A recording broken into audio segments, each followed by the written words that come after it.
Bonjour à vous et bienvenue dans cette vidéo de la nouvelle lune du 29 janvier 2025.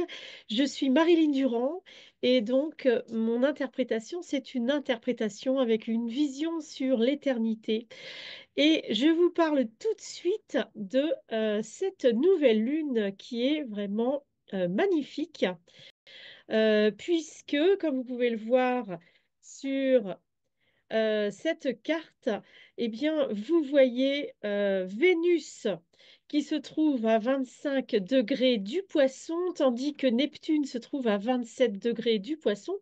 Donc, on a affaire ici à une conjonction entre Vénus, la planète de l'amour, et Neptune, qui est la planète de l'illimité, de l'inconnu, de la spiritualité. Donc, on peut dire que cette conjonction Vénus et Neptune en Poisson, en plus, c'est vraiment l'amour inconditionnel. Donc, c'est l'avènement, hein, de un nouveau départ, un nouveau niveau. Sur la Terre de l'amour inconditionnel. Alors bien sûr, ça a l'air un petit peu, on va dire, incongru vu ce qui se passe sur Terre, le chaos, la confusion qu'il y a dans beaucoup de pays. Mais justement, il faut savoir que le, la, la- la- l'avènement, si vous voulez, d'une nouvelle vie, d'un nouveau départ pour l'humanité, une nouvelle énergie, eh bien, c'est forcément un peu de chamboulement, d'où cette sensation de chaos, de n'importe quoi, hein. On a vraiment affaire là à des sujets de la civilisation qui deviennent complètement incongrus, incohérents. Enfin, on se rappelle même plus de ce que c'était que la vie avant. Donc là, on arrive dans un nouveau monde et là, c'est vraiment la mise en avant de l'amour inconditionnel. C'est-à-dire que toutes les personnes à l'intérieur d'elles-mêmes vont se poser la question de ce que c'est que l'amour et comment amplifier en soi l'amour. Moi, je vis exactement ça en ce moment à titre personnel. Alors après, si vous avez des planètes en poisson, si vous êtes ascendant poisson, si vous êtes relié au signe d'eau de manière générale, vous allez ressentir encore plus fort que les autres ce sentiment vraiment j'ai envie de dire, de réactualisation de l'amour, de mise, comment on appelle ça en informatique, là, quand vous remettez tout à zéro, je ne sais plus le nom informatique, mais vous voyez, vous réactualisez, vous faites une mise à jour, voilà, vous remettez tous les compteurs, une défragmentation, voilà. Eh bien, c'est ça qui se passe dans le monde actuellement. On a affaire à euh, une remise à jour, une défragmentation et une remise à zéro de notre compréhension de l'amour et donc être capable d'aimer de manière inconditionnelle, d'accepter les autres tels qu'ils sont, de s'adapter à ce qu'ils sont, eh bien, c'est vraiment cette carte nous montre ça comme vraiment quelque chose de central. Alors, non seulement vous voyez Vénus donc et Neptune qui sont conjointes dans le signe du Poisson, mais vous voyez également tous ces traits bleus qui partent de la conjonction Neptune-Vénus et qui sont reliés donc à d'autres points. Donc on voit tout de suite ici que le changement, hein, Uranus qui se trouve en taureau représente le changement, les changements, on va dire, rapides et assez importants, assez, on va dire, profonds et en même temps soudains, voilà le mot que je cherchais. Donc, Vénus conjoint à Neptune est soutenu par Uranus. Donc, c'est vraiment, là, c'est par exemple la possibilité de coup de foudre, mais également la possibilité de nouveaux départs dans les couples, la possibilité de changer de dynamique dans nos relations d'amour, hein. Alors, c'est bien sûr l'amour amoureux avec Vénus, mais pas que, hein.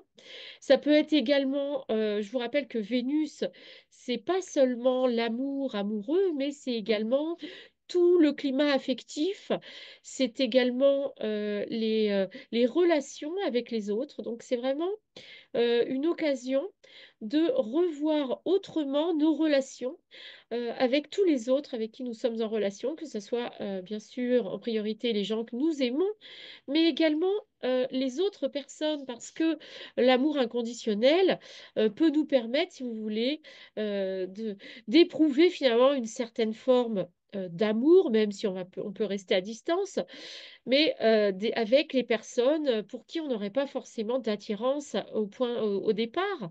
Donc c'est ça l'amour inconditionnel, c'est l'amour pour tout ce qui est envers et contre tout. Ça ne veut pas dire qu'on accepte tout et n'importe quoi, loin de là, mais ça veut dire qu'on essaye euh, de se dire que nous sommes ensemble sur cette terre pour vivre ensemble et que ben, nous devons essayer de composer, non pas en faisant l'hypocrite, mais en essayant de regarder finalement le bon côté des choses et puis en posant nos limites, hein, c'est-à-dire être capable de dire non.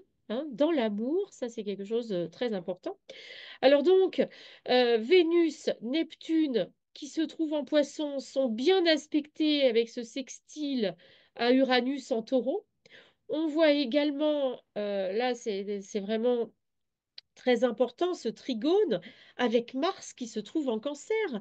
Alors Mars, je vous le dis à chaque fois, ça représente non seulement le principe masculin, mais c'est également l'action, la prise de décision. C'est également vraiment le désir, les envies, le désir amoureux, mais également les désirs de vivre quelque chose. Ça peut être le désir de faire une activité, le désir de faire un voyage, le désir de vivre ensemble, etc. Donc, on voit que Mars est extrêmement bien aspecté puisqu'il est en trigone avec Vénus, il est en trigone avec Neptune, mais il est également en trigone avec Saturne, hein, qui n'est pas loin non plus de la conjonction Neptune-Vénus. Puisque Saturne est toujours en Poisson, vous le savez, il va bientôt cette année passer en Bélier, mais il est encore en Poisson. Et donc, on voit que ces planètes, hein, que ça soit Neptune, Vénus, Saturne et Mars, ces quatre planètes sont en trigone, en très bon aspect. Et en plus, là, vous le voyez ici, on a le nœud nord qui vient de passer également en Poisson il y a quelques jours. Et donc, ça, c'est également très important parce que vous savez sûrement ce que c'est que le nœud nord et le nœud sud, hein. C'est un axe qui est donc qui passe par le centre. Ça veut dire que le nœud nord qui se trouve en Poisson est en face du nœud sud qu'on ne voit pas sur cette carte, mais il est en face du nœud sud qui se trouve en Vierge. Et donc, les nœuds, c'est un axe qui nous amène vers une évolution. C'est traditionnellement les nœuds sont considérés comme les nœuds du karma. Ils représentent le karma, c'est-à-dire que traditionnellement, le nœud sud représente le passé, les choses qu'on a déjà travaillées dans le passé. Donc, là, on parle à titre collectif, puisque là, c'est un thème pour tout le monde le même, hein. Donc, c'est le thème du moment du 29 janvier 2025. Et donc, il s'agit de lâcher le nœud sud qui se trouve en Vierge pour se diriger vers le nœud nord qui se trouve donc en Poisson. En plus, il est conjoint au maître du Poisson qui est Neptune. Il est conjoint également à Vénus qui est donc la planète de l'amour, comme vous le savez. Donc là, ça veut dire quoi? Ça veut dire que dans cette entrée du nœud nord en Poisson, eh bien, il va s'agir voilà, de prendre un peu de distance avec le nœud sud en Vierge qui nous parlait de vie quotidienne, qui nous parle de rituels, qui nous parle de choses terre à terre. Comme je dis toujours à mon mari qui est vierge, le nez dans le gazon un petit peu, hein, les vierges, ils ne il s'appuie sur les petites choses du quotidien et c'est vraiment, bien sûr, très important d'apprendre à vivre dans le quotidien, de trouver la joie et le bonheur dans tous les petits travaux du quotidien, c'est important. Mais pour que ça soit encore plus euh, euh, utile, encore plus puissant, encore plus fort, eh bien, il est important de relier le nœud sud avec le nœud nord qui se trouve donc en poisson en face. C'est-à-dire que bon, à chaque fois, pour les thèmes, dans tous les thèmes, vous avez euh, euh, toutes les planètes, elles sont sur une partie du zodiaque, par exemple en poisson, et elles ont finalement un miroir dans la maison ou le signe qui se trouve en face. C'est pourquoi là, vous avez dans le signe du poisson, vous avez une connexion automatique avec le signe de la Vierge qui est en face. Et donc, si vous voulez, les contraires, ils existent en se mettant en face à face, hein. Le reflet du miroir, il existe parce que vous vous regardez dans le miroir. Eh bien, c'est un peu ça. Ce que je suis en train de vous dire là avec le nœud sud qui se trouve en Vierge, le nœud sud, pour qu'il ait une vision lumineuse de lui-même, eh bien, il faut qu'il se regarde dans le miroir du zodiaque, c'est-à-dire qu'il regarde en poisson. Et là, c'est vraiment ça. Là, c'est la- le- tous les projecteurs sont sur ce signe du poisson, aussi également bien sûr sur le signe du Verseau, puisque on est quand même dans une nouvelle lune qui se trouve en Verseau.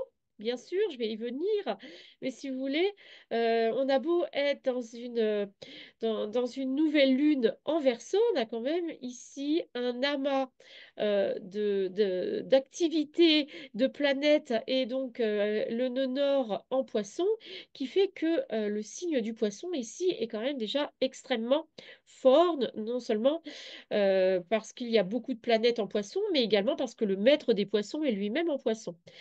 Donc, en regardant, si vous voulez, le- la, la vie quotidienne, quand on reste le nez dans la vie quotidienne dans les choses terre à terre, ça manque un petit peu de lumière, d'enthousiasme et d'élévation.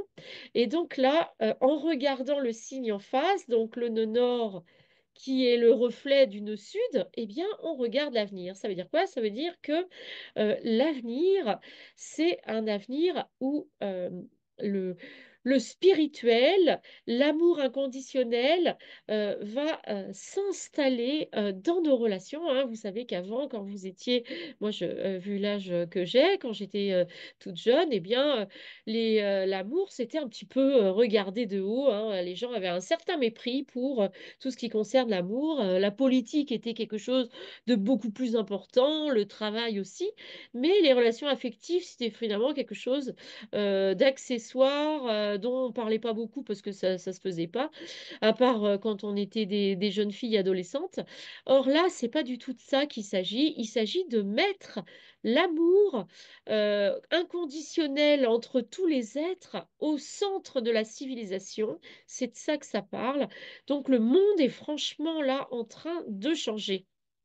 Donc, après vous avoir parlé de cet amas en poisson, cet amas en poisson est également euh, en sextile avec Pluton et Neptune qui se trouvent en Verseau, mais au tout début du Verseau, hein, tandis que là, on est dans la fin du signe du Poisson pour Neptune et Vénus, on est vraiment à la fin du Poisson, hein.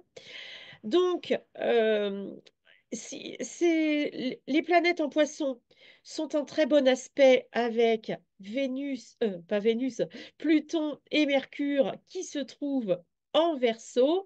Et vous savez que Pluton en Verseau, eh bien, c'est la révolution de la manière de penser, la révolution de la société, des principes de la société. Donc, ça va vraiment dans le même ordre d'idée que ces changements de nœud nord qui est donc passé, hein, le nœud nord, il était depuis 18 mois dans le signe du Bélier et il vient d'entrer dans ce signe du Poisson.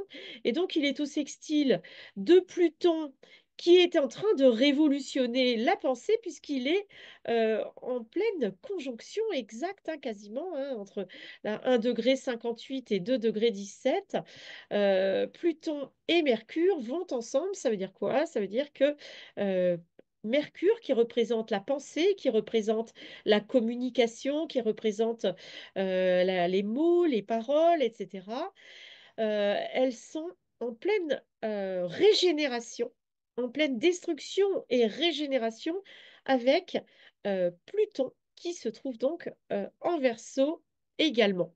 Donc ça veut dire quoi? Ça veut dire qu'on est en train de changer nos manières de penser, nos manières de communiquer. On est en train de comprendre l'importance vraiment dans ce nouveau monde qui est en train de se mettre en place cette année, et là, c'est le grand changement est déjà là, hein. On le voit bien. Vous devez le voir sûrement dans vos vies, dans plein de domaines de votre vie, il y a le chaos, il y a des choses nouvelles qui apparaissent, et voilà, et il faut se repérer dans tout ça, ce qui n'est pas évident. Donc là, on est en plein changement positif, hein. Alors, vous pouvez remarquer déjà que, il y a beaucoup de traits bleus, hein, dans cette carte du ciel. Ça veut dire qu'on est quand même dans une configuration extrêmement bénéfique, hein. On a toujours Uranus, Neptune, qui se trouve donc en sextile, hein, et Pluton, hein, voilà. Et donc là, on a un nouveau sextile entre Uranus et Mars. Donc là, on a énormément de planètes qui marchent ensemble dans la même direction et c'est une direction extrêmement positive. C'est une direction donc où on va augmenter les relations harmonieuses, hein. C'est ça, l'amour inconditionnel, plus la révolution de la communication, de la pensée, des croyances également, hein, euh, avec le poisson. On est dans des croyances extrêmement, on va dire, larges, extrêmement ouvertes sur le spirituel, ouvertes sur l'intuition, les inspirations. Donc c'est vraiment un moment merveilleux pour changer nos manières d'être en relation avec les autres et d'améliorer nos relations avec les autres. Et donc, venons-en tout de même à cette nouvelle lune en Verseau, hein, qui est très importante, notamment pour les personnes qui sont donc nées sous les signes du Verseau ou qui ont, donc c'est le Soleil en Verseau ou la Lune en Verseau. Donc, qu'est-ce que c'est que le signe du Verseau? Eh bien, c'est le visionnaire, c'est le signe du futur, c'est le signe qui va de l'avant, qui a une vision vraiment du futur, c'est-à-dire qui sait où il a envie d'aller. Il sait il a une idée sur comment la société devrait être, comment la civilisation devrait être pour que tout s'arrange et que tout soit beaucoup plus harmonieux.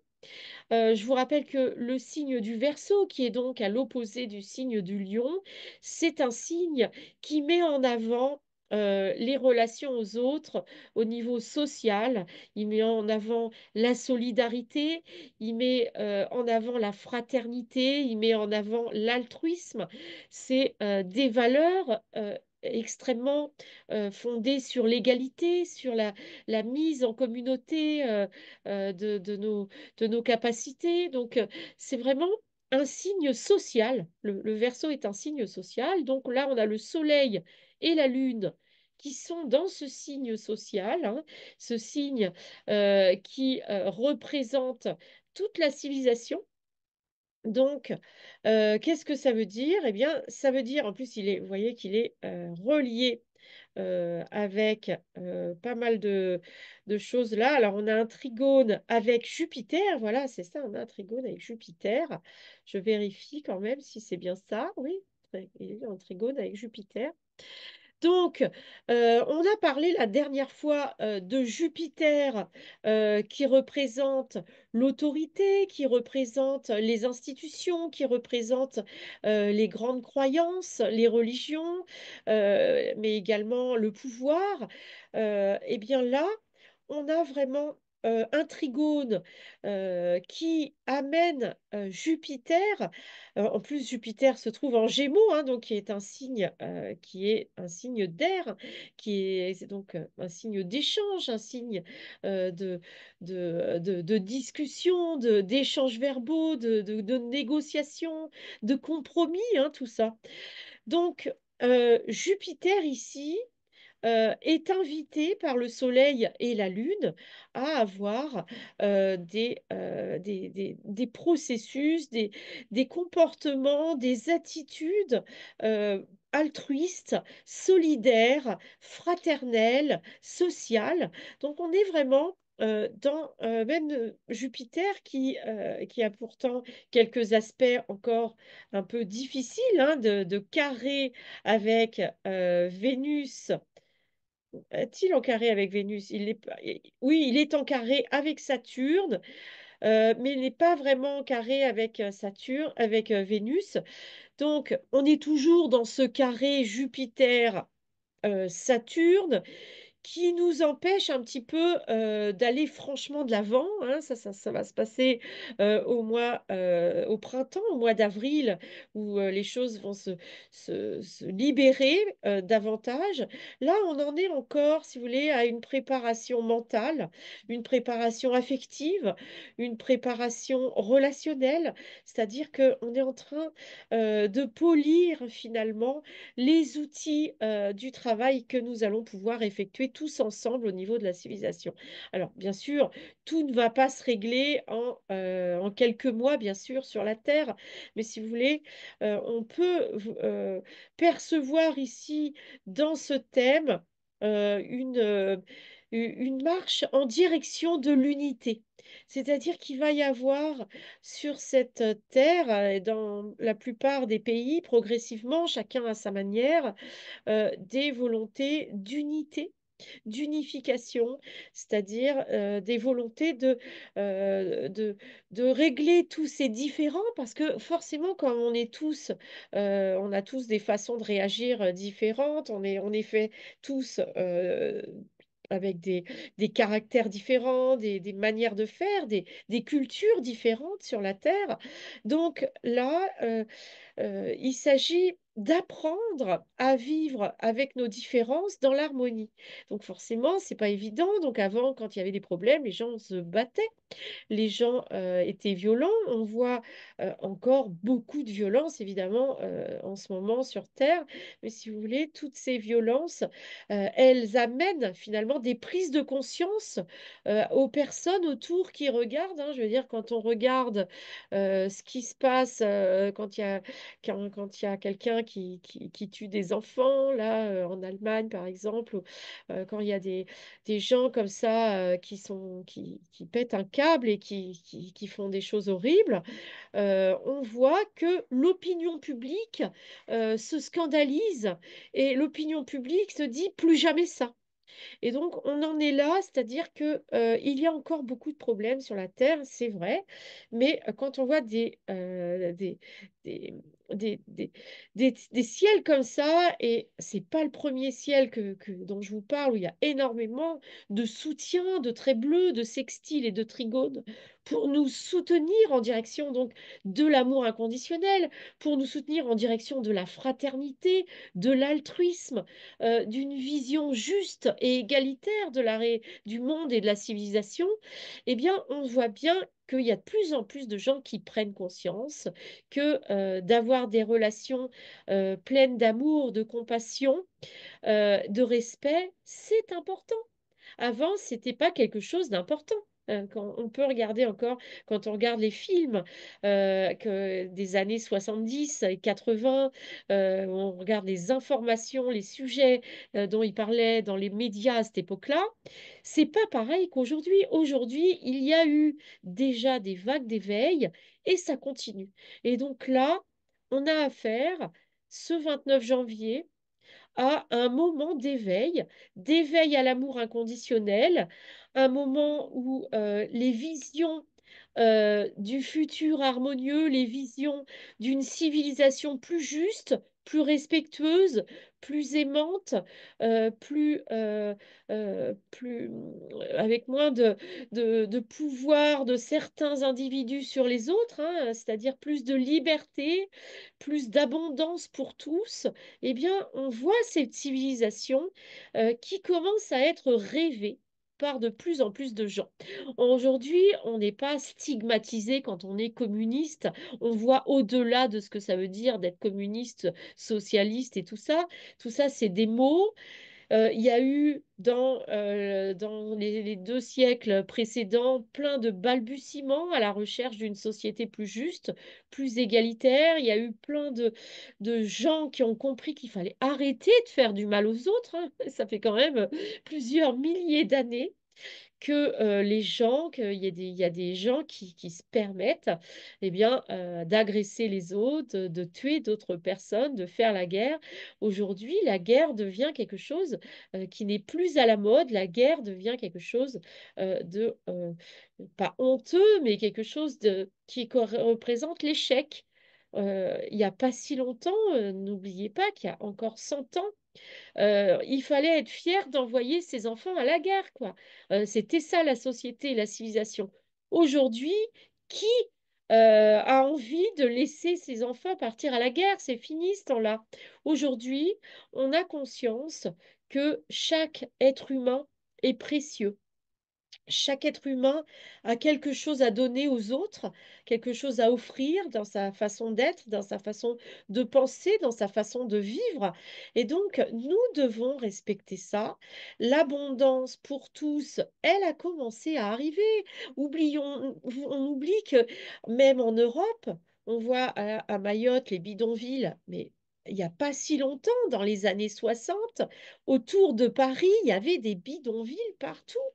Donc, on a avancé vers d'abondance, plus de foi. Alors oui, il y a des moments où il y a des pas en arrière, il y a des moments difficiles à passer, mais le futur nous montre, et là on a cette vision vraiment du futur avec l'amour inconditionnel, la solidarité, la fraternité du signe du Verseau, hein, parce que Pluton qui arrive en Verseau, il va vraiment faire un grand ménage dans la société. Il va vraiment amener les valeurs de fraternité, de respect, de justice dans la société. Donc, mais voilà, Paris ne se construit pas en un jour, donc il faut le temps. Il faut laisser le temps de faire son œuvre. Qu'est-ce qu'il nous reste à faire, nous? Eh bien, ce qui est important, c'est de rester concentré sur une vision du futur positive, une vision juste, une vision de respect, d'amour. Et puis, il faut faire nos plans à un niveau personnel. Par exemple, j'écoutais ce matin, il disait que quelqu'un, je sais plus, disait qu'il y a de plus en plus de personnes qui se mettent en auto-entreprise, qui créent leur petit business, etc. Mais c'est ça le futur. Pour moi, être salarié, ça ne peut pas être épanouissant. On peut peut-être être salarié quelques années quand on est jeune, le temps d'apprendre des métiers, le temps d'apprendre des capacités, des techniques, des processus, enfin, d'apprendre quoi, le temps d'étudier avec quelqu'un qui a déjà de l'expérience, bien sûr, c'est utile. Mais qui peut avoir une vie épanouie en restant tout le temps aux ordres d'une autre personne avec un chef au-dessus de sa tête? Je pense que l'individu de demain va apprendre à être son chef, va apprendre à respecter des lois justes donc à se faire respecter, à respecter les autres. Et donc, pour moi, l'avenir, c'est des gens libres qui parfois se mettent en groupe pour construire quelque chose de plus important.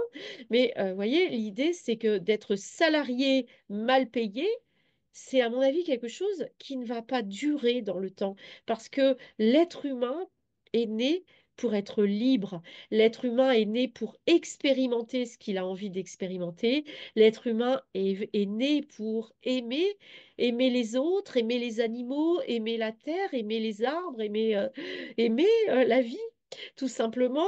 Et donc, on arrive dans ce monde-là. Et là, utiliser cette nouvelle lune pour poser de nouvelles intentions dans quoi vous êtes capable déjà d'avoir un amour inconditionnel. Peut-être que vous avez un amour inconditionnel pour vos animaux, pour vos chats, pour vos chiens. Peut-être que vous avez un amour inconditionnel déjà pour vos plantes, pour les matériaux, pour les objets. C'est facile, bien sûr, d'avoir un amour inconditionnel pour des objets, mais maintenant, il va falloir être en amour inconditionnel avec des individus qui, comme vous, sont créateurs, libres et ont envie d'expérimenter des choses, des individus créatifs. Donc tout ça, il faut le conscientiser et voir comment on peut accompagner par nos pensées personnelles, nos projets personnels, nos projets de vie, comment accompagner ce changement profond de civilisation. Le changement profond de civilisation, il arrive parce que les humains, de plus en plus nombreux, sont en train de faire leur révolution intérieure, sont en train de vivre dans plus de joie, plus d'amour, plus de respect, plus de liberté, plus d'abondance. Il n'y a aucun mal à vouloir l'abondance. Il ne faut pas jeter la pierre euh, aux gens riches. Le problème, c'est pas qu'ils soient riches, le problème, c'est quand ils ont du pouvoir et qu'ils utilisent leur pouvoir pour écraser les autres. Ça, c'est un problème et ça, il faut dire non.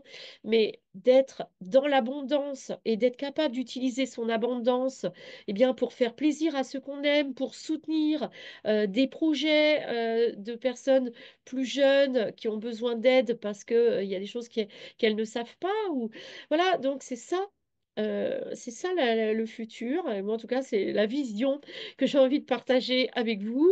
Donc, je vous invite à imaginer, comme toujours, je vous invite toujours à faire ça dans mes vidéos, à imaginer votre futur idéal parce que c'est vos pensées qui créent votre réalité et c'est nos pensées à tous qui créent cette réalité collective. Donc là, il y a la guerre dans nos pensées, on est encore dans des conflits intérieurs, donc il y a encore des conflits à l'extérieur, il y a encore des choses horribles qui se passent parce qu'on n'a pas réglé tous nos problèmes. Donc travaillons chacun dans nos pensées, dans notre vie, dans notre réalité, essayons d'amplifier l'amour avec nos animaux, avec nos végétaux, avec les objets autour de nous, et bien sûr avec un amour inconditionnel pour les humains qui nous entourent, non seulement ceux qu'on aime, mais également les voisins qu'on n'a pas spécialement envie d'aimer à la base. Moi, je sais que je côtoie ici des chasseurs, je ne suis pas du tout attirée par les gens qui chassent, hein, qui tuent des animaux sauvage, pour moi, c'est très difficile, mais j'essaye, si vous voulez, d'être dans la bienveillance. J'y arrive pas toujours, bien sûr, mais soyons conscients que nous faisons des progrès vers l'amour inconditionnel de tout ce qui est. Donc, vous voyez, moi, les chasseurs, même si je les soutiens pas et je j'aime pas leur activité, quand je peux, je parle avec eux et j'essaye d'avoir des conversations agréables et constructives. J'essaye de les comprendre, j'essaye de leur montrer que moi, je ne pense pas comme eux. Eux, ils me donnent leurs arguments, ils me disent oui, il y a trop de sangliers. Après, les sangliers, ils détruisent les champs, machin, machin. Bon, j'ai envie de dire, la nature, elle n'est pas que aux humains quand même, hein. Faut pas oublier tout ça. Voilà, donc à vous de voir dans quel domaine vous allez amplifier votre amour inconditionnel. Je vous souhaite une très belle fin de janvier et début février et une belle année 2025 puisque c'est encore le moment de le souhaiter. Et je vous rappelle que je propose une formation de coach en rajeunissement et que vous trouverez en dessous de cette vidéo des informations, des liens pour aller voir en quoi consiste cette belle formation. C'est la première formation de coach en rajeunissement parce que je pense que on n'est pas obligé, là, le vieillissement n'est pas quelque chose d'obligatoire et vous allez voir que très bientôt, les scientifiques qui font un tas de recherches dans plein de domaines vous prouveront que nous ne sommes pas obligés de vieillir, nous ne sommes pas obligés de tomber malade et mourir à la fin. Mais voilà, tout ça, c'est des idées novatrices. Ça prend du temps. Allez donc voir ma formation. Dans cette formation, je lui parle également d'astrologie parce que, par exemple, je pense que Pluton en Verseau, c'est vraiment une aide, un soutien. Le nœud nord qui entre en poisson, tout ça, c'est des soutiens qui vont nous aider à rajeunir, mais également à régénérer notre corps si nous sommes malades ou si nous avons eu des maladies ou des choses comme ça. Tout ça, c'est des pensées. C'est les pensées qui créent cette réalité pour l'instant où il y a des gens qui meurent, qui vieillissent, qui tombent malades. Et ben ces pensées-là, je pense qu'on peut aussi les changer et c'est pour ça que je propose cette formation pour la première fois au monde. Vous trouverez donc avec moi une formation de coach en rajeunissement et régénération. À bientôt!